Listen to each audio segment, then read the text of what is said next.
அதிகமா யார் பொய் சொல்லுவாங்கன்னா இன்னைக்கு தேதியில அதிகமா யார் பொய் சொல்லக்கூடியவங்கன்னா திரு கனிமொழி அவர்கள் தான், திருமதி கனிமொழி தான். ஏன்னா நாங்க ஆட்சிக்கு வந்தா சாராய கடை மூடிடுவோம், நாங்க ஆட்சிக்கு வந்தா விதவைகளே இருக்க மாட்டாங்க, நாங்க ஆட்சிக்கு வந்தா பெண்களுக்கு பாதுகாப்பு, நாங்க ஆட்சிக்கு இருக்க வந்தா அது பொய்யை பேசி பொய்யிலே வாழ்ந்து கொண்டிருக்கக்கூடிய சகோதரி கனிமொழி அவர்கள் 2026 திமுக தேர்தல் வாக்குறுதி குழுவினுடைய தலைவர்.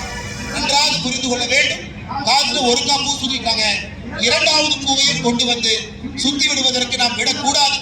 2026 எந்த காரணத்திற்கும் கூட திராவிட முன்னேற்ற கழகத்தினுடைய கவுன்சிலர் இருந்து பஞ்சாயத்து தலைவர்கள் இருந்து யாருமே ஜெயிக்கக்கூடாது ஐயா.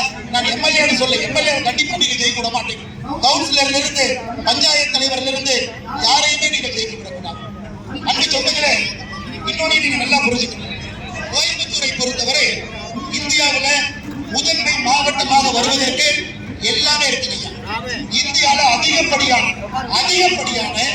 கல்லூரிகள் இருக்கக்கூடிய மாவட்டம் கோயம்புத்தூர். 1100க்கு மேற்பட்ட கல்லூரிகள் கோயம்புத்தூர் மாவட்டத்தில் மட்டுமே இருக்கு. எந்த மாவட்டத்திலையும் இந்தியாவில 1100 கல்லூரிகள் கிடையாது. அப்படின்னா அவ்வளவு இளைஞர்கள் இருக்கிறாங்க, அவ்வளவு வேலை வாய்ப்பு உருவாக்கும், அவ்வளவு தொழில் முதலீடு கொண்டு வரும், நல்ல சாலை கொடுக்கும், தரமான ஒரு வாழ்க்கைக்கு இந்த மாநகரத்தை உருவாக்கும்.